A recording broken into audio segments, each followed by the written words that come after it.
Hail Toddo. What's going on? We got a podcast, The Buff and the Blazer. If I was a listener, where would I go to find more? You can check us out on our website, thebuffandtheblazer.com. Drew over there writes a article that goes along with every single episode. You can find all kinds of little extras on the articles, and you can listen to the podcast right there. Also, you can subscribe wherever you get your podcasts. And, of course, we're on Twitter at Buff and Blazer. Follow us there. Get those clicks, people. The Buff and the Blazer.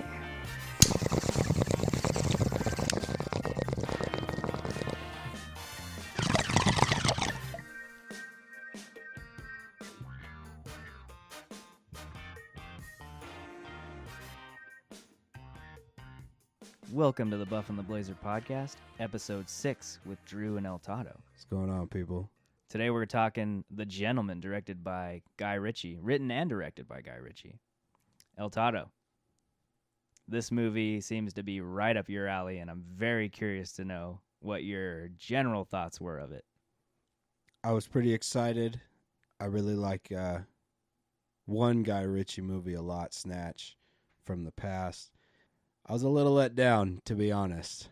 Going into the movie, I had some pretty high expectations considering the cast and that it's just the type of movie that I like a lot. And I was not disappointed thoroughly, like I hated the movie, but I was expecting quite a bit more. I get you. I kind of echo what you just said. The cast was what stuck out to me the most during the promotion of this movie, and I was excited to see it. And the last Guy Ritchie film I saw was Aladdin, believe it or not. And that was probably one of the least Guy Ritchie type films that I've seen from him, which was pretty interesting. He directed a Disney movie? He did, Aladdin. Live action. And it was pretty good, too. The one with Will Smith as the genie? That's him, yeah, that movie. Did you see it in the theater? No, I wasn't that interested to see it. But I did see it streaming, and it was pretty good. I was pleasantly surprised with it. Did you watch it with, like, your niece and nephews? Or? Yeah, the nieces and nephews definitely got me to watch it with them. And, you know, I'm a Robin Williams fan, so when I heard Will Smith was in that one, I was like, I don't know. How'd he do? He was great. He Was did it his funny? own thing. Was it as funny as the first one? Probably not. But Guy Ritchie stepping into a film like that surprised me, and I thought he did a pretty damn good job with that film. Cool. With this one, though, however, it was okay. It was fine to me. It felt like a Guy Ritchie film, like a standard. It reminded me a lot of Snatch. Larger than life characters with very distinct personalities. Where it kind of fell apart for me was a little bit of the story and the plot line, which we can get into. Yeah, for the most part, I think the strength of the movie was the characters. And overall, it was enjoyable to watch. There were some fun moments, but overall, I was okay with it. I'm not even sure if it's a film that I would watch again, but the comedy of the movie was the best part for me. Okay. It was pretty damn funny. Yeah. I wanted a little more action, and it almost felt like kind of movie where it's like, well, we hit it so big with Snatch. Let's just kind of do the same type of movie with a million different plot lines that all twist together. It felt like almost like a reboot a little bit. Not that the plot line is exactly the same, but the structure. Let me ask you this, because as I was sitting there and they were dropping the plot, I felt like I needed a pegboard with some string to like figure out all these little subplots and how they all connected. And after the end, I was like, man, I don't know if that was just that dense and confusing or if I'm just one of those dumb fans. But how did it hit you with the whole web of plot? It was really complicated, but I did feel like even though it was super complicated, everything was going to be completely woven into each other by the end, just like Snatch was. You know, so I didn't care that much that I wasn't following things as tightly as I wanted to. I was following pretty well. Yeah. And I was sober for this movie, which is kind of weird.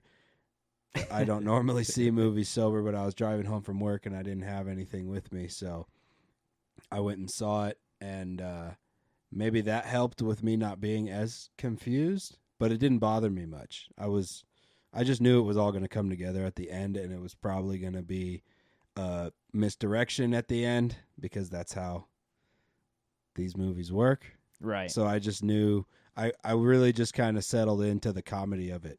Because about halfway through the movie, I was like, oh, this is not going to be as action-packed as I was hoping for. Right. So I just really settled into the jokes because there's a lot of good jokes in the movie. It's really witty.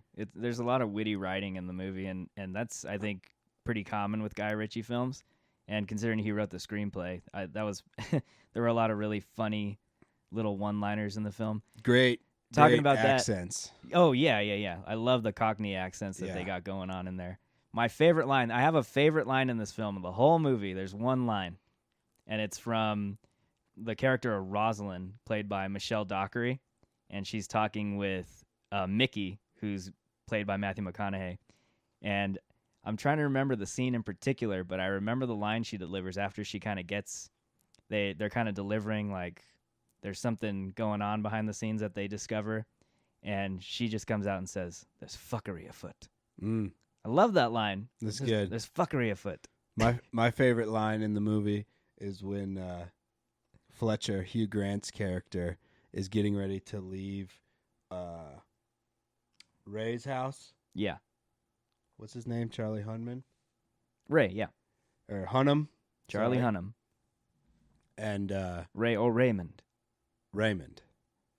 But when Hugh Grant is getting ready to leave after he pitches his whole movie, which is wrapped into the story that he's trying to extort money out of him for. But when he says, "I'm going to go take a bath," and Hugh Grant goes, "Oh, can I come with you?"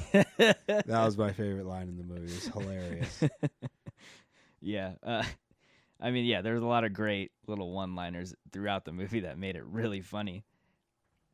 But going back to plot real quick, the way the film is structured, I thought it was clever how they decided to get into the plot. I like that you start with Fletcher, Hugh Grant's character, and he's kind of sitting there as a private investigator almost, and he's narrating the story, like the events that he's been able to come to after all of his investigative work.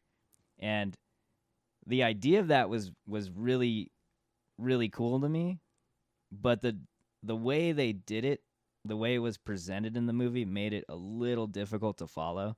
And I was really kind of sitting there trying hard to follow every little line. And I guess that was, maybe I should have taken the approach of you and just let it kind of go.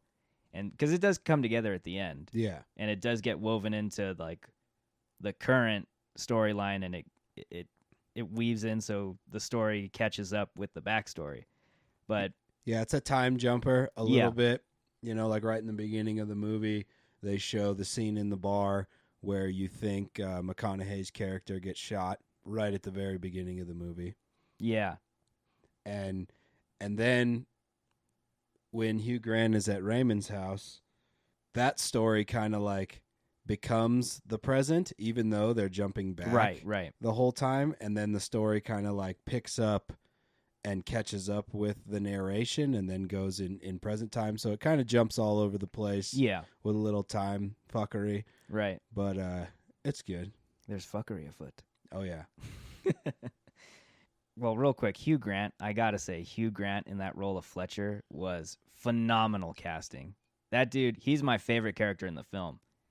Like his accent, his tone, that he plays, again, like this larger than life character. He's really clever, and then underneath there's like these homosexual undertones, and he makes all these little comments that kind of hint at his character's tastes and whatnot. It's just amazing to watch and to see Hugh Grant in a role like that.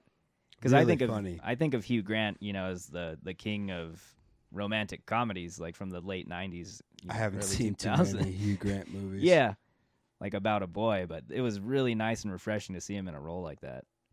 Yeah, he was super funny. Like almost every maybe second or third line he has in the whole movie is hilarious.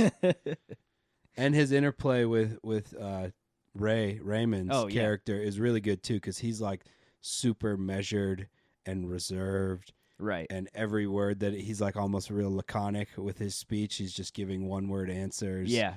To this whole kind of extortion thing that's being pitched at him. And that part of the movie is hilarious. It's really funny.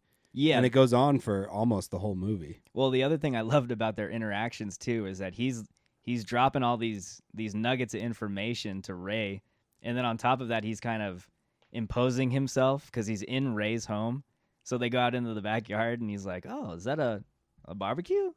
And he's really he gets Ray to cook him a steak, and they're sitting there, and he's like checking out the grill while he's like, interrogating him, almost not interrogating, but he's dropping extorting him. Yeah, exactly. And it's just really funny to see with their interaction. Yeah, Hugh Grant's hilarious.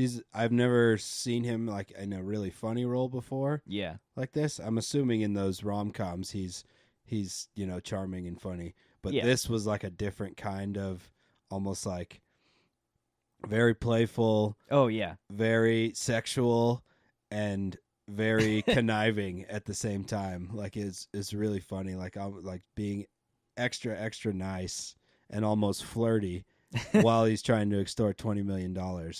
Yeah. That part was really funny to me. And what does he call Ray? He calls him like darling or sweetie or something like it. All kinds of little pet names. Yeah, really hilarious. So the main what kicks off the main plot of this film, and this is what I'm the most interested to hear from you, is the weed aspect of the movie, which is Mickey Pearson, who's Matthew McConaughey's character, is running this weed operation in the UK. Was there anything that jumped out to you where you were just like, I don't buy that. That's not how something like this would work. So the whole operation that he has set up is very cool in the way that it's done, and it's very kind of like speaking to the rich people in the world and how things kind of go. Right. How the rich people kind of dabble on both sides of the law. So McConaughey's character, Mickey, has this massive network that he's been building through being like kind of like a gangster drug lord all the way from college up into he's in his 40s now, and he's got this massive operation all over the island of rich people's estates that he grows weed on underground. Right. So he has all of these underground things placed in areas where authorities wouldn't be looking anyway, because this is the royalty of the country. Right. Which I thought was a really cool way to kind of get a little jab at the old 1%ers in the world and say, yeah, they're probably doing horrible shit. If you consider weed horrible shit. I don't. But the part when they actually go into the operation was just like, come the fuck on. It's like you can't sit down and do, an hour on YouTube and watch some tours of what real commercial level, industrial level facilities look like. It's like, yeah, I get that it's underground, but they come down the stairs and they walk into what should be a veg room, considering how small all the plants are. They're all in tiny pots. They're all like, half a foot, or there's some like clone looking things, and then there's some plants that are like maybe 2 feet tall in tiny pots with giant nuggets on them that are like late in flower. And then there's like a whole industrial flower setup, which is just like none of that shit would all be visible from each other. And if you were running industrial shit, you wouldn't have little plants that are you wouldn't be flowering out plants that are only going to yield a little bit unless they're testers. And if they are testers, all that shit would be in different rooms. Like, yeah, you could just do a little bit of research and see that like there's different stages of the plant, and it would have been way cooler to shoot the movie more accurately. Like he comes down into the shipping container and they walk in, and maybe they're in like the cloning room with the moms or something. Oh, okay. And then they go into another room, and then they're in the, the veg room where plants are getting vet. And then they go into the big flower room where all the giant, do it. Like every plant in the movie had a giant nugget on it.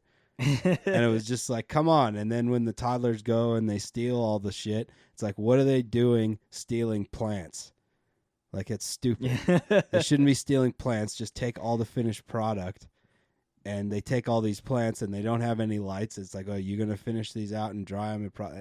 There just wasn't a lot of respect to the process. Yeah. And he's just like, oh, this is the highest technology in the world for growing cannabis. It's like, if you're going to make that claim, put a little bit of time into doing the research to film it accurately and not just have this generic, all the plants are just in there and all the lights are on and it's just all connected to each other. Like they got this giant flower room. Right. It was just bad. Okay. Yeah. And the names, they did a little research apparently on the names of the cannabis. So do you remember some of the names offhand? Yeah, that they used? so his big winner was like, what did he call it? White Widow Super Cheese. Yeah. So that can be real. Like if he's crossing, I've never seen a Widow crossed with a cheese, but those are two real strains. Okay. I actually got some White Widow seeds coming in the mail here pretty soon. But, and I forget what the other one, something skunk. He called it something skunk. There's a ton of skunk strains out there, so that's kind of accurate. There was one in there that I was like, I've never heard of that, but Okay. they kind of made it a little cheesy. Like you just could have done a little more research. Yeah, like they were trying to let off that they knew a lot about weed when they really didn't. Yeah, and in Yeah. a world where here in in the States, there's industrial cannabis operations in something like 15 states now or something, between medical and what's recreationally legal. Yeah. And then it's legal all over parts of Europe. It's like, just do a little bit of research. And then in terms of like when they're smoking doobies, that part where McConaughey has homeboy come in and roll a joint and try out some new shit. How about you just make it look like real weed? Film it in a warehouse in California. You don't have to film it somewhere where it's legal, and just use real weed. It's like they got this brown looking oregano shit and it's supposed to be the best pot in the world. It's like, it doesn't look anything like this right here. This jar of Girl Scout crack, it don't look anything like that. Yeah. That was one thing that I found interesting and funny is when you're introduced to this whole underground world of the weed growing in the Gentleman.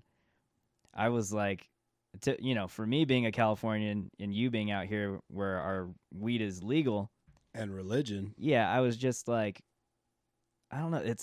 It's this super dangerous thing that they got going on, this dangerous operation. It's real high stakes. And I guess it's my bias from being from California that I just didn't feel. It doesn't feel that illegal. It doesn't feel dangerous, It's like, Yeah. really? You're all worked up about this weed growing underground? Yeah. And I guess it gets back to just the dollar amount that's attached to the operation. That part of it's cool. Did you find that accurate, though? I don't fucking know. Yeah, see, the numbers they were throwing around, too, I'm like, really? I don't know. I mean, what does he try and sell it for? $400 million? Yeah, 400 or 500 million, something like that. I guess if you have the whole market cornered in a whole country like that, Right. maybe. I don't know. I don't know what the numbers are. And then I know they also mentioned specifically how much he's able to grow within, like, what was it, a year or something like that, and they emphasize, like, how is he doing this? Because he's that part. So at the end, when Matthew, Jeremy Strong's character, the guy who's trying to buy the whole operation, right. At the end, when he lays out that one of his places got busted, he has to lose that operation, and he throws out all those numbers in terms of what it's going to take to get another operation back up and running and get back to capacity of the Right. price. That part seemed accurate, but I don't know. Yeah. Weed takes a long time to grow. So, yeah, Yeah. it would take a year to have a facility like that probably producing again. Well, yeah, I watched a quick interview with Guy Ritchie that he was doing, and he said his inspiration for writing this was that he found, at least in the UK, he found that the idea of weed and how people have such strong feelings about it, whether they feel it should be legal or whether it should not be legal, that was kind of a conundrum that really interested him. And he said, he quoted a line, I guess, that someone said regarding the Queen of England right now, and they said, as long as there's a queen or a king of England, marijuana will never be legalized in the UK. And he was like, he just felt like the strong opinions on either side were really interesting to him, and that's why he chose to have this world of marijuana as the driving force of the movie, which I thought was kind of interesting. Well, then do the fucking research. You know? Yeah. That scene was long anyway. Like in terms of the first time they see the weed operation, they were in there for 4 or 5 minutes. Like you could have had him walking through rooms, Right. and you could have had people dressed like at a normal, not just a bunch of gangster dudes wearing their regular clothes. You could have people in Tyvek suits with their, hair nets on, and Yeah. like have it be, if you are producing the best cannabis in the world, the operation should look clean. Yeah. The processing room where all the weed is in the giant, like freeze-dried styrofoam bins, all the processed stuff, and it doesn't even look like weed. It's all brown. Like that room is in the same room with a bunch of plants that are flowering. Like, come on. Yeah. That's not how it works. Yeah. Over here we have places that are filthy with cannabis facilities. Check out Canna Cribs on YouTube. Yeah. I mean, just go watch one episode and you'll see how legit and organized it is. Yeah. And if you're some super gangster claiming the highest weed technology in the world, make it look like it. So yeah, for me at least, the story plot line, I guess it didn't hit me as hard as it should have, and I'm still trying to figure out if that's because we're from California and it's not that big a deal to roll a blunt and smoke it. Tons of people grow weed in all over the UK. Yeah. I mean, it's really popular. Right. I mean, there's a bunch of companies that make tents and lights, and people be growing weed all over the UK. Yeah. So the story, it didn't hit me as hard as I felt like it was trying to. One aspect of this film that is, for me, the number one most interesting thing about it are all the characters. I loved pretty much every character on screen in this film. They just have a very distinct personality and style and this larger-than-life aspect to them, and that's very typical of Guy Ritchie films. And I thought the casting was great across the board. Like the actors who played, their respective characters, all I felt fit them very well. Matthew McConaughey, he plays an American. He has an American mother and a British father or something. He has ties to both countries, I guess. But he's great. I've loved everything McConaughey's been in for the past 5-6 years, maybe even longer. He's really made a comeback for me. So one thing I was... A comeback? Was he down? Oh, man. Some roles that bothered you? Oh, yeah. I mean, he was the king of romantic comedy. Oh, yeah. Didn't he do like a bunch of just Kate Hudson? Totally. All rom-coms? these awful films. The Wedding Planner, yeah, and then I don't think I've seen any of those. I think it wasn't until True Detective, the show on HBO with Woody Harrelson and him, where he started that climb up the mountain again, and he's just been in hit after hit. He's been doing such a great job. So I thought that was really great casting to have him in there. He was too cool for me. Too cool? In the movie. Oh, you didn't buy into his swag. He's too much McConaughey. Like Dazed and Confused McConaughey? No, like the Buick and the Wild Turkey commercials. Oh, yeah. McConaughey. The Lincoln commercials. Yeah, I would have liked him to be... I don't know, he just felt like he wasn't really acting. He was just being himself. Being McConaughey. Reading the lines. Yeah. And he's great at that too. But I would have liked a little more. Like in True Detective, he's like a deranged alcoholic. Yeah. Obsessive guy. In Dallas Buyers Club, he was absolutely fantastic because he's not playing... He's so good in those. Himself. Yeah. And he was a little too much... Too McConaughey. Too much McConaughey. For me in this one. He was probably my least favorite out of all the characters. Yeah, well, he wasn't my favorite, but yeah, I totally see where you're coming from. You do have a favorite, though, don't you? Yeah, Colin Farrell, Coach. Yeah, another great character. He was my favorite character in the movie. Every line he has is hilarious. He's not in the movie very much. No. But he is so freaking funny. And so matter of fact and so unshaken by anything. Yeah. And so just gonna do whatever he has to do. The fact and his toddlers. Yeah. His whole gym of young MMA fighters that go out and make rap YouTube videos of committing crimes is hilarious.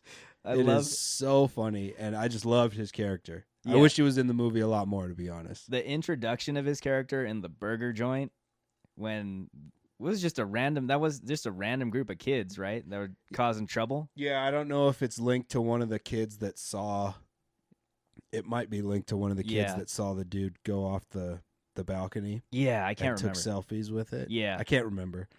But they're basically giving him shit, and they want to shank him, and he just schools all of them and like smacks them in the face and shoots shit in their eyes, like yeah, like vinegar. Yeah, vinegar is like the perfect intro for a character like that. Yeah, and their whole like plaid tracksuits that they're wearing are fucking hilarious. It's so funny. Yeah. And then on top of that, too, he's able to rock his Irish accent. I thought that was, I don't know, I have kind of this obsession with accents, and I loved all the accents in this movie. They kind of tell a lot about the character. And Colin Farrell, he was able to rock the Irish accent in there, and it was just great. Yeah, the accents are great. Something about British accents coming from America is just more pleasant. Yeah. It's much more pleasant to listen to. Like when I listen to, like lecture series and audiobooks and stuff. Yeah. I always prefer the narrator to have a British accent. Yeah. I don't know. There's something that just sounds smarter to me when someone That's smarter. Yeah. And it's so high pitched. Like so many of the dudes are so high pitched that it's really funny to me. Yeah. Like Hugh Grant's voice in the whole movie is so high. But it's really funny. Yeah. Another character I really loved was Mickey's wife, Rosalind, played by Michelle Dockery. She rocks the Cockney accent. Yeah. And I loved how badass she is. She doesn't even really have any action scenes at all, but she plays this total badass character. She runs like this auto shop. It's like women friendly, so women can come in so they don't feel, uncomfortable dealing with auto mechanics. And she runs this operation, and she's like a total entrepreneur like her husband, and she's gangster in her own right. Super gangster, but you always feel like they're at the same level. If anything, she feels, it seems like she takes charge in the relationship almost. But I love the presence she brings with that character throughout the whole film. Yeah, there's something really sexy about like a boss chick. Yeah. And her eyes and her eyebrows really like stuck out to me in the movie. Yeah, she has like this wicked piercing stare. Yeah. Yeah. She's really good. Really great character. I mean, there are a few really recognizable English actors in this movie, particularly Eddie Marsan. I think I first saw him, he played Big Dave. And I think my first exposure to him was in the show Sherlock. And it's a BBC show. Oh, it's probably awesome then. It's great. It's Benedict Cumberbatch plays Sherlock Holmes. I thought he did. Oh, no, I'm thinking Doctor Strange. He's Doctor Strange. He's Doctor Strange, too. But, I mean, a lot of the stuff they bring out of there, it's just really, really well done. But now that I think about it, I don't know. I don't know if I'm just drawn to the accents and I think they're really good, but I don't know. Maybe they're not. Yeah, Big Dave is like the evil tabloid man in the movie. He was really funny. I like the interplay with how Michelle Dockery's character is getting stolen goods, stolen like rims and car parts and stuff from the Chinese. Right. And I really liked Tom Wu, his character. Yeah. He's not in the movie much, but I really like him as an actor. He was 100 Eyes in that Marco Polo show. Yeah. On Netflix. Yeah, he plays a lord in this movie. Yeah. And by the way, Netflix, you fucked up on that show because you picked the baddest ass empire in history to do a show on, and you started 80 years late. Uh-oh. You started 80 years after you should have. It shouldn't have been called Marco Polo. It should have been called Genghis. And you should have started the damn show earlier. And there was a way more story plot lines. You wouldn't have had to have all this stupid love shit with Marco Polo and all these Chinese princesses and shit. You could have just done the Mongols and that show would still be running today. Oh, man. You fucked up. Oh, they struck a nerve. El Toddo's fucked not up, happy. Netflix. And then you canceled the shit. Yeah, then they after canceled 2 it. years. That was a really well-made show. It was awesome. Yeah. I guess the budget was like insane. I heard it was through the roof. And it was awesome. All those Asian actors Yeah. were so good, and the Persian dude, like, oh, it was so good. Yeah. And Marco Polo was the least interesting character in the entire show. It's like, totally fucked that up. Yeah. But anyway, I really like 100 Eyes, and the scene where he gets poisoned by Mickey was great, and he starts puking and stuff. Oh yeah, That he was just starts great. spewing shit out of his mouth like projectile vomiting. Oh man, I felt like I was watching The Exorcist. It was brutal to watch, but yeah, it was a lot of crazy moments like that in this movie. What'd you think of Dry Eye? His like kind of apprentice, ambitious little gangster. Yeah, I bought his portrayal of being like the young hard ass, like that the climber trying to get everything he wants. This dude, I mean, he was in Crazy Rich Asians, I think. He was in Crazy Rich Asians. You know, I didn't see that whole movie, but it was on Yeah. when we were working out in the middle of nowhere and Right. in the shitty hotels. Yeah. But it was on one day while I was drinking or doing something, and Yeah. there was a lot of funny lines in that Crazy Rich Asians. I actually want to watch it because there were some hilarious lines in it, and I just kind of was on in the background. Well, we'll put it on our episode list maybe for the future. On a throwback? Yeah, maybe. He was also in, like, the most recent thing he was in was this romantic Christmas comedy with Emilia Clarke from Game of Thrones, and that movie just looked terrible. But Is she like the queen or some shit? No, well, it's also a Game of Thrones? Yes, she Blonde? yeah, She's not blonde though, right? she not naturally, no.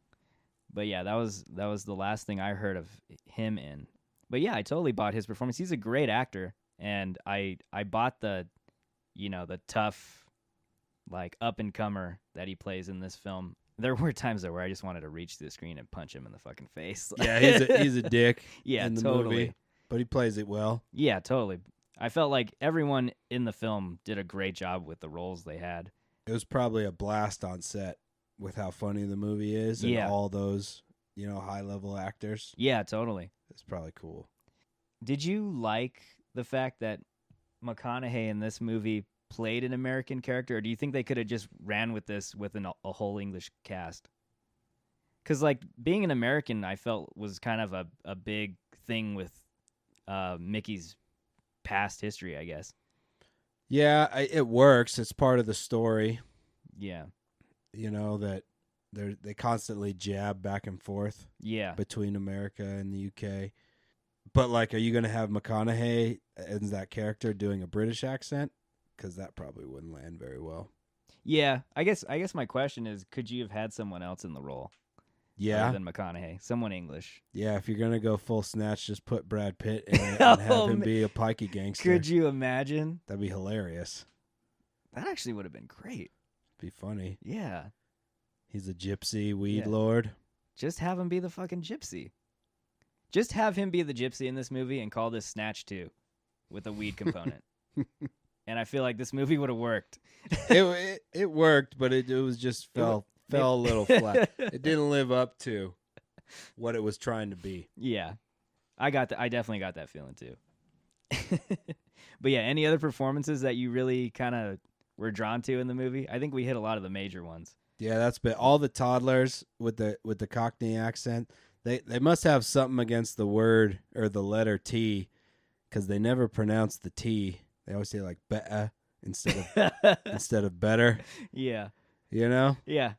But yeah, I love all the toddlers. They were cracking me up. I was like literally laughing my ass off in every scene because they all have those funny plaid tracksuits on, and they're like young, and it was kind of like a cool jab at like the millennial, our or younger generation of kids, and how they want to be super gangster, and they're just like willing to commit crimes and put it on YouTube. Like, how stupid is that? I thought that was a really funny aspect and kind of like a good jab. But here's the real question, though. Did you like the rap? And could you understand the rap? Yeah, I did. It was funny. Oh, I would shit. actually like to listen to it like on the soundtrack. I hope it's on the soundtrack. I think it's on YouTube. All right. I think the music video's on YouTube. I All gotta go right, back so and check. like the actual video Yeah. that they shot with Yeah. all the GoPros and Yep. stuff. That'd be funny. Yeah, I think it's on YouTube. I could have swore I came across that. Yeah, it's way more of a comedy movie than like an action adventure movie. You know what?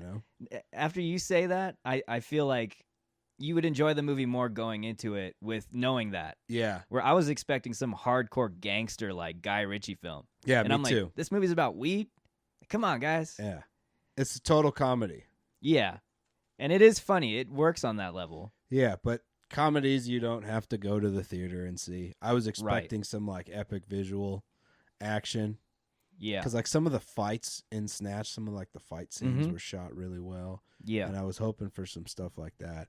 There's some decent like chase scenes, Yeah. but nothing that like popped off the screen. Yeah. The whole movie. Actually, no, I take that back. The car accident at the end was awesome. Right, the side swipe. Yeah. Yeah. That was the best, visual Mm-hmm. action in the movie. Okay, yeah. And how it didn't cut, like Mm-hmm. the whole camera inside the car while they're flipping. That was really well done. Well, yeah. Well, speaking of how the movie looks, I mean, one thing I will say about this film, and I don't know, this might sound surprising, I think this was one of the most well-shot films I've seen in a while. And Not better than 1917. well, that doesn't count. That's a league of its That's own. an outlier, Yeah, right? that's totally. Don't ever count the No. outliers. When you talk about cinematography, that's on another planet. But what I mean is, so you have these characters that are real larger than life. They're very, animated. They have these huge personalities. And I love how the way he shoots them also emphasizes that.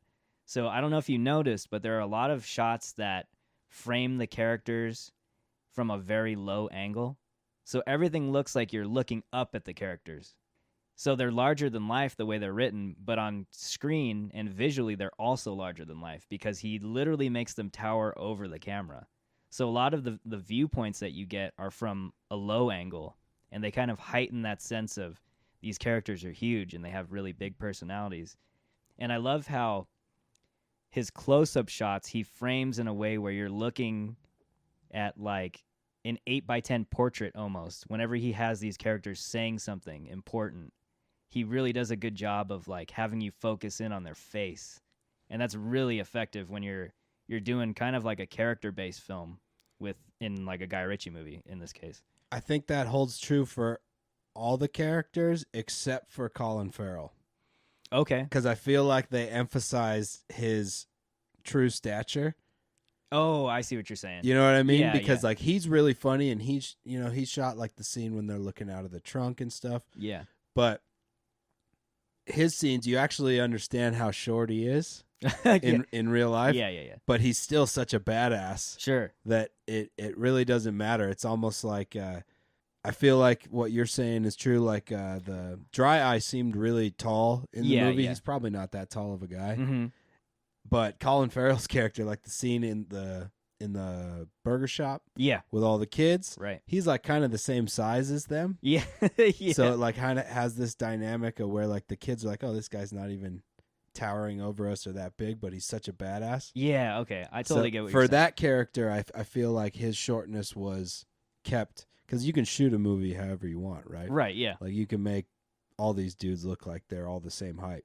Yeah. But he was the one character where it's like, that he's shorter than all these people. Like all of his toddler guys are way bigger than Yeah. him, but he's like totally the master. And that has to be something intentional too. Oh, because yeah. he's setting you up for underestimating his character. Yeah, And then totally. you find out he's just a total badass. Yeah, he's more gangster than everyone. He doesn't want to be though. Well, the kid and the kids in the burger joint that are trying to, get the better of him, they even go like, "That's the coach." Yeah. That's the coach. Like he has a history. People know who he is. That's a really great point. But yeah, I felt like visually the film was so interesting because the shots matched like the characters. They really did a great job of enhancing, the personality of the characters. And that's something that stuck out to me. I mean, when you kind of watch a little more casually, you wouldn't think much of it, but for whatever reason in this movie, it really stuck out to me. Some of the action stuff I thought was really well done. I liked the part where Charlie Hunnam's character is chasing after the kids who took snapshots of the dude being thrown out the window, the Russian kid. Yeah, those chase scenes were pretty funny. Yeah. And they kind of like made an emphasis of showing the age difference of like Charlie Hunnam's character with the people he's trying to track down, and he's trying to keep up with them. I love the way it was all shot together and edited, because a lot of the editing in those scenes and throughout the film too is really fast paced, so it keeps that sense of energy up. And I just loved. I thought the editing along with the shots really blended well together to give you, even though there wasn't any real super high intense action on screen, it gave you the sense of sort of high stakes, fast pace stuff like that. And I thought it was funny how Raymond and all of his henchmen, like Bunny and the other dude, it was funny how they were like these guys that were just total gangsters and they didn't give two shits. They were not intimidated at all at being in like this ghetto London neighborhood. Yeah. And they go into this like heroin house. I like that scene a lot. I thought that was really funny. Yeah. As well as being very tense. Uh-huh. But yeah, the scene when they come out of there and they have to chase everyone, it's like comical. Yeah. It's action, but it's totally comical at the same time because the kids are like having no problem outrunning these older men. Yeah. But they just don't give up. Right. And it was that stuff was fun. The whole movie was really fun. It wasn't like, wow, that's awesome. Right. It was much more like chuckling the whole movie. Totally, yeah. It's definitely a good time. It's a good watch. You'll enjoy it. Just some of the stakes didn't work for me. You reminded me of a scene with Charlie Hunnam's character, Ray, when he's breaking the news of what happened prior to the chase with those kids when one of them falls out of the window and dies, and he's breaking the news to Mickey and Rosalind, and he's like, basically telling him what happened, and then Rosalind goes, "So you killed someone?" And then I think he responds something like, "Well, I didn't kill him. The gravity technically killed him." Gravity. Yeah. It's real funny how they're like doing pretty gangster shit and they're so proper Yeah. about everything. And it's I feel so British. Yeah, you know? it's so Guy Ritchie too. It's hilarious. And these are like, I mean, obviously me and Toddo are two Americans talking about this film, but it works so well on that level. What'd you think of Jeremy Strong's character, Matthew? Like the rich billionaire from the States who's trying to buy McConaughey's whole operation. Yeah, totally. I thought his performance was really, really good and really gave you a good sense of what that character was all about. The vibe I got from him was that he's this American. He's also an American, but he's trying to be this social climber almost. Like he's trying to get into this British society and get all this prestige. And I got the sense that one of the ways he plans on doing that is, purchasing this operation from Mickey. And he's very kind of, you can tell he's like a social climber almost, and he's very sleazy. So sleazy. Super sleazy. And Jeremy Strong did a great job with that. And he was another character that I wanted to just jump to and smack in the face every time. He was like, he really gave off that annoying quality, but I felt like it worked really great for the kind of character he was. That super rich kid. Spoiled. Trust fund. Yeah. Billionaire. Right. Like he's very, very hateable in the movie, but he's also like kind of effeminate and kind of funny too. Yeah, that's interesting you brought that up because I also got kind of like an effeminate quality about his character. Yeah. I don't know. I don't know. It almost seems like it's a ploy. Yeah. It's almost like an effeminate ploy to conceal the sleaze. I get you. You know what I mean? Yeah. Like he's doing all kinds of backdoor shit the whole time, but he wants you to seem like he's a harmless little dude. I've never seen him in anything before, I don't think. But he was really good. Yeah, no, he's in that Succession show on HBO, I think. Oh, okay. I haven't seen it. I heard it's great. I've seen him in other things, and just off the top of my head, I can't remember what. And I don't know if he's American or English or not. But if he is English, it makes sense for him to be in here because they kind of borrow. I think he's American. Yeah, okay. I don't know. Yeah. But I mean, I don't know. The Brits are just killing it on the film and cinema front. Like, some of the best shows I've seen in the past 5 years are British shows. And oh, dude, Peaky Blinders. Dude. I talked some shit on Netflix earlier, but I mean, I don't think they produce it, but Peaky Blinders is the best shit on Netflix. I've never seen it. Oh, dude. Yeah. I think it's a BBC show or it's something. I think it is, but I've But- heard great things about Oh, it. dude, it is awesome. Yeah. It is so freaking good.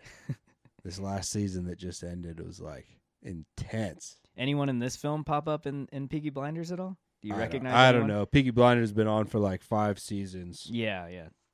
and it's a different time period, so people might be, up in costume a little more. Sure. But yeah, I mean, a lot of my favorite actors today are English actors. It's just Do you think it would ever fly to have an American actor doing a British accent in a movie like this? Or do you think that would land so poorly in the UK that they wouldn't even have the balls to try? Because I think that's how this movie is. yeah. I think all the people that have accents in the movie, maybe besides Dry Eye, Yeah. I don't know if he's from England or not. See, that's it. And But, I mean, if McConaughey did, do you think that would even fly? yeah, well, this There's goes. so many good English actors. That's what I'm that, saying. Like, you wouldn't have to. That's why I asked you that question earlier about McConaughey. If you thought you could swap him out with another actor, and for me, this film seems so specifically British that they could have just rolled with an entirely British cast, and it might have even worked better. You could get away with a British person doing an American accent in this. I don't know if the reverse is true. Yeah, I mean, there are some American actors out there that can do a pretty decent English accent, but I mean, I don't know. To me, it's not even necessary. You would I say just cast someone English. They have so many great actors right now. Have you seen Charlie Hunnam in other things? So if I'm not mistaken, Charlie Hunnam was in Sons of Anarchy. The biker show. I haven't never seen watched it. I've never watched it either. But I do know that Charlie Hunnam. Yeah, he kind of does look. Yeah, like I know he was in the commercials. running for the main character of 50 Shades of Grey at one point. I don't know anything about that shit. 50 Shades of Grey. I know all the old ladies love it. Yeah, the old 'Cause ladies. Subtle Yeah. porn. Yeah, old-timey porn on pages. Yeah. No pictures. I was on a flight to the UK to London, and I watched, I think it was like an Arthur movie. Right. And it was like a kind of a weird, not sci-fi, but like total fictional ghosts and weird supernatural things version of the Arthur story. Mm-hmm. And it was entertaining. It was cheesy as fuck. But he was in that. He played like, I believe, Arthur. Here's the thing, though. If I'm not mistaken, I think that was a Guy Ritchie film, too. Arthur. Was it? We'd have to ask the Google gods real quick, but I'm almost certain Guy Ritchie had some involvement in that movie.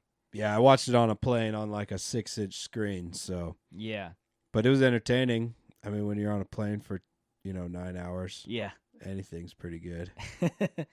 Yeah, there's a few properties. I like that. him though. I want to see him in more stuff. Yeah. He seems One like thing he's I a liked- good action gangster man. One thing I liked the most about him, though, in this film, Ray, is that he's the total muscle for Mickey. in And this the film. brains almost. Well, and too. that's what I was getting at, though. He's the muscle, but at the same time, it seemed like they didn't want him to portray just muscle. Like, he's wearing glasses, his cardigan sweaters, and he comes across as this gentleman, this English gentleman that's like has this very nice, quaint home with his barbecue grill in the back, and Oh. he's searing his steak. He seems like very cultured, but at the same time, he'll chase you down and fucking kill you. I thought that was an interesting choice with the character of Ray. I didn't even think of how the name is connected to the movie until you just said that. Oh, what Which just landed for it. Yeah, the just gentleman, landed the for gentleman. me. Yeah, That's even funnier. right. Yeah, I mean, I saw the thing like 4 days ago, yeah, and that just landed. That's what it is. They're all these proper yeah. gentlemen, Right. gangsters. Now that I think about it, I wonder if That's funny. if the stakes of the film were meant to be portrayed that way, where it's like maybe this isn't the most dangerous operation in the world, but in this world it is. That's yeah. And we have a bunch of these gangsters. Yeah, rating. My fucking rating just went up because I got it finally. Oh man. Did that land for you right away? That's what I thought of initially. Well, his character in particular is what I was thinking of after the credits started rolling. Because one of the things I think of, most of the time when I watch films is like, well, why did they give it that title? Yeah, I don't tend to Yeah. make that connection very much. And with this film, like I said, you have, Ray's character. We just talked about Jeremy Strong and the character of Matthew, where he's like a social climber almost. So he's trying to give off this sense of, regality with his whole sleazy background. Then you have McConaughey, the Wild West cowboy American, who's trying to run his operation in the UK. I guess that's what the movie's about. That's where the title comes from, The Gentleman. Yeah, which is kind of interesting. Yeah, the Southern Gentleman McConaughey. Yeah, and they're all super dapper. Yeah, some good suits in this movie. Nice threads. Wow. So yeah, live. I changed your yeah, gave dude, it a little bit of a boost. Totally, gave you a protein. It's boost funny. Maybe it's one of those movies that you watch it again on stream. Maybe it's one of those movies that lands really well later. Oh man, I could guarantee you that if you because it's funny as hell. I would love to watch it again just for all the lines and the jokes in it. Well, here's the thing too: the plot and the film itself is so dense that if you gave it a second watch, I know you would catch things that you didn't catch the first time. Yeah, for sure. It's totally one of those films. It's like all the old Club Dread movies, like Super Troopers and or the Broken Lizard dudes. Mm-hmm. All those movies, if you watch them again, they're funnier every single time you watch them. Yeah. And Snatch is kind of like that, too. Yeah. I mean, I've watched Snatch a boatload of times, so maybe this is that kind of movie, Yeah. It's not a blockbuster where you have to go out and go see it. Shout out to Studio Movie Grill. I saw this movie at one of these places. Yeah. I've never been to one before. And, I got a barbecue Western cheeseburger and some fries and a beer. Yeah. And it was pretty well priced. And I could lay down and eat a table. It was dope. Recline and dine. And the movie was only $8.50. Yeah. That's awesome. Yeah, here's an idea. Why don't you throw in the meal and then you can lower the price of the ticket and just pay for the whole experience. That sounds what this is. I mean, I was under $40 with a tip. Yeah. Which is pretty dope. There's no reason a ticket should cost you over $10. They always do for me. But anyway, yeah, this movie might age really well. Yeah, with I could see the amount of sharp writing and jokes. Yeah, that are in it. The writing's really good. As of this recording, I think the score on Rotten Tomatoes I saw was like a 72 or 73. That seems pretty that's good. That's pretty much spot on where I would peg it in terms of the critic response. Was there anything else in particular that you found yourself thinking about after you saw the movie or stuck with you?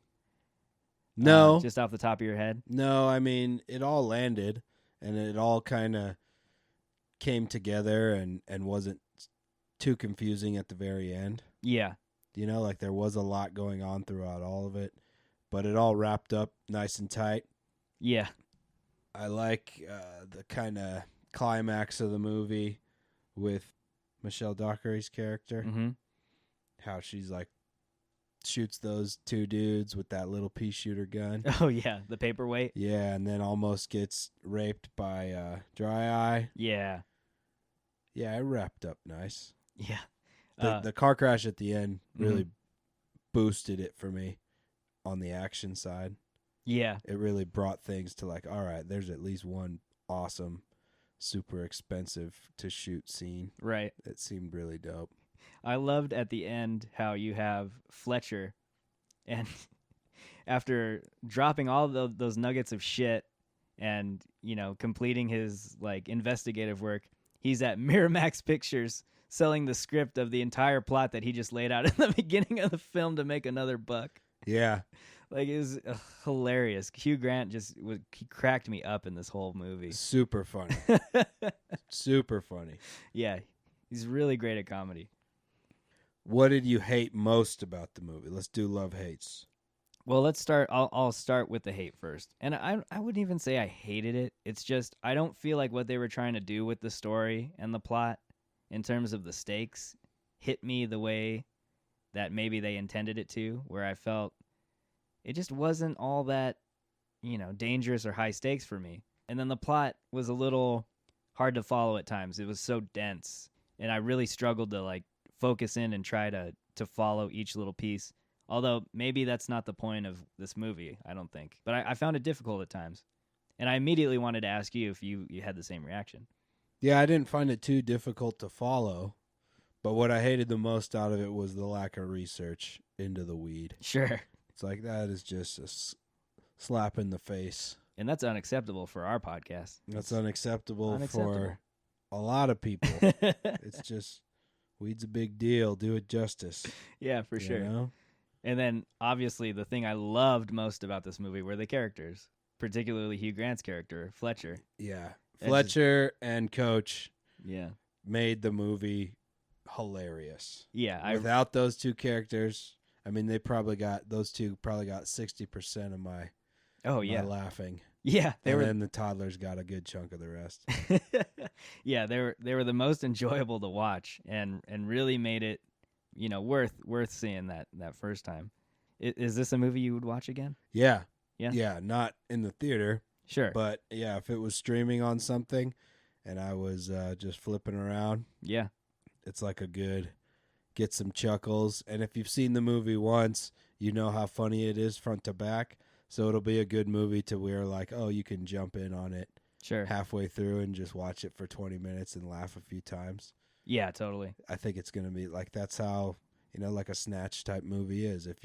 I haven't had TV in a long time, but for people that flip around, there were certain movies all through life that if you land on, it's like, all right, I'll just pick up watching it because it's great from that point on. Big Lebowski is one of those movies.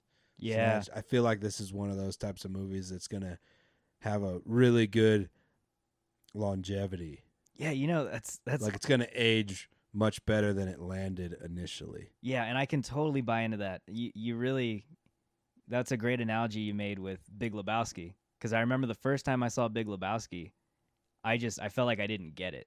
I was like, Kingpin's one of those movies too. Yeah. Like there's comedy movies that age really well. Yeah, but Lebowski now is like one of my favorite films. I love that movie. It's a freaking cult. Yeah, man. it's great.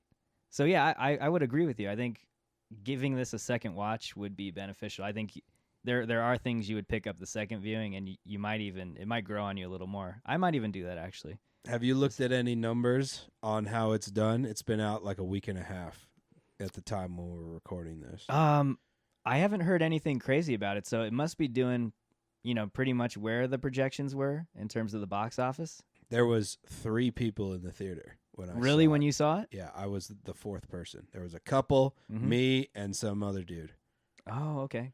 in like a 100 leather seater recliner. But it was at 4:45 in the afternoon, so Yeah. it was a matinee. And this was the dine-in though, right? Yeah, same spot. Okay, so I went to a standard theater, and my room was packed, and I went on a Thursday afternoon. So That's interesting. I went on a Tuesday afternoon yeah. after work. Okay, yeah. I know Tuesdays are kind of an off day too. So It was sweet. I prefer it that way. yeah. I prefer being in a theater with not a lot of people. But yeah, as far as I've heard, I haven't heard anything crazy about like, this movie's going to lose money or anything. Okay. And I feel like if you're a Guy Ritchie fan in general, you're going to go out and see it. Movies that don't have insane blockbuster budgets don't generally lose tons of money, right? Right. Again, they don't invest a whole lot of money either, though. That's what I'm saying. Yeah. Like the scale's so much smaller that they can. They're a lot safer. A lot safer. A lot safer. Less gamble and less, less risk. So I guess overall for me, The Gentleman is a movie I'd recommend. I think I'm with you. It's not one that you would have to see in a theater. Something you could catch streaming or wait till it's released and buy it digitally or on DVD, whatever. DVD, people still have DVD players? Well, they still advertise DVD releases. Do you have a DVD player? No. I don't. I haven't had one in like 5 years. Yeah, I'm same. I have an Apple TV. I buy all my movies digitally. The characters are funny and interesting enough to keep your attention. The plot is fine. It didn't work all that well for me, but it's a Guy Ritchie film. I think through and through it's a Guy Ritchie film, and if you like Guy Ritchie and his movies, this is one that should be pretty decent for you. I almost feel like his name is bigger than my memory bank of Guy Ritchie movies. Yeah. Or maybe I'm just not educated enough on all of his portfolio. but like Snatch he has this massive cult following. Snatch is probably his most popular. Snatch is what comes to mind right away. Yeah. But do you know off the top of your head a bunch of movies that he's done? To be honest, his genre of films are not. Have you like My Lock, go-to. Stock, and Two Smoking Barrels? That's saw him, right? I've seen that once. I haven't seen it. Yeah, that was okay. I feel like there's more though that I'm just not there are. recalling. Like I said, the most recent one that he did that I didn't even know he did, until after was Aladdin. Yeah, that's And interesting. it's really weird. So I mean, if you want to see a Guy Ritchie film that's not your standard Guy Ritchie film, that's one to go check out. Yeah. Overall impressions for me, it landed a little flat from what I was expecting because I was putting it on a little snatchy pedestal, and I thought it was going to be very similar. And it was extremely similar, but in terms of construction of the story. Yeah. A lot of different storylines all coming together at the end, which is cool. But they fucked up the weed shit really bad, and it fell flat on action for me. I wanted a lot more action. Where it completely overperformed was in the comedy. Yeah. I was laughing my ass off the whole movie. And anybody that's going to go out and see this movie, smoke the giggliest indica you got because it is a comedy. Go into it as a full-blown comedy. Don't be expecting some super action gangster movie because it's way more of a comedy movie, and it's hilarious on that end. Totally hilarious. I think that's advice I'm going to take if I watch this a second time. So what do you rate this movie? I'll give the movie, I was at 3 bong loads. Yeah. I've been there for a few days thinking about my rating, and I was at solid 3 bong loads. And then while we were doing the podcast, and you brought up the whole freaking connection that I didn't even get beforehand, that the movie's called The Gentleman, and that's the joke. That's the giant joke. They're all these like super dapper, poshy British dudes. Gentlemen. Yeah. Doing all this bad shit. I guess it's bad. It's not really bad. No, it's not bad. Weed's not bad. It's not bad. So yeah, I'll come at 3.5. All right. 3.5 bong loads. So I raised you up a half a point. A half a bong load. So one of those ones where you just touch the lighter to it for like a second. And just a little. All right, fair enough. I'm right there with you, man. 3.5 buckets of popcorn from me. It's it was what I expected, a little less than what I expected. Overall, though, it was enjoyable to watch. I didn't despise the movie in any way. So yeah, I'd totally recommend it and give it a chance. Whether you go see it in the theater or streaming, totally up to you. It'll be better streaming because you'll be able to watch it multiple times, and I think that's how this movie's going to age. It's going to be really funny the second time you watch it because it's hilarious the first time. Yeah, totally. And I'm right there with you. I think this has some Big Lebowski potential. Maybe not that high, but in terms of rewatch value, possibly. I don't want to step on anyone's That's toes. a pedestal right there. You just leaned up against. Do you think they'll ever do a sequel to that movie?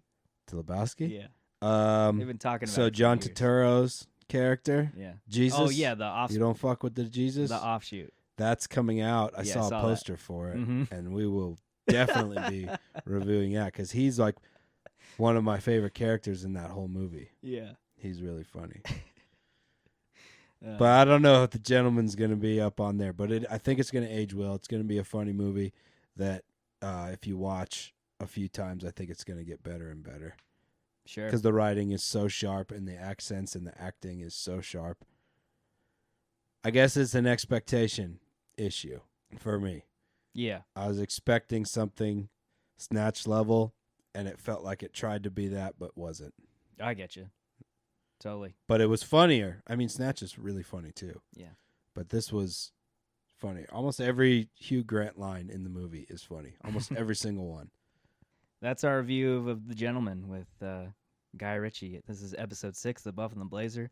Thanks for hanging out with us, guys. And real quick, before you head out, let's give ourselves a quick shameless plug here. You guys can follow us on Twitter. We're on Twitter at Buff and Blazer. There you can find like the latest news that we have going on, the latest episodes when they drop. We also got our website. Yeah, the website is thebuffandtheblazer.com. Drew writes an article that goes along with every single episode, so you can read that. You can interact. You can comment. There's a little bit of links to YouTube videos and such, and just a little bit more content relative to all the reviews we do. Right, and of course, check out the podcast. We're on Apple Podcasts, Spotify, wherever you get your podcast. And if you guys have a chance after the show, give us a rating and a review, and it helps us to grow and gets us, to kind of parse out the feels you guys have for us, and we can keep giving you the content. Yeah, get those clicks, people. Let's try and grow this thing, because this is fun shit. That's the show we got for you guys. Thanks for joining us. Check you later.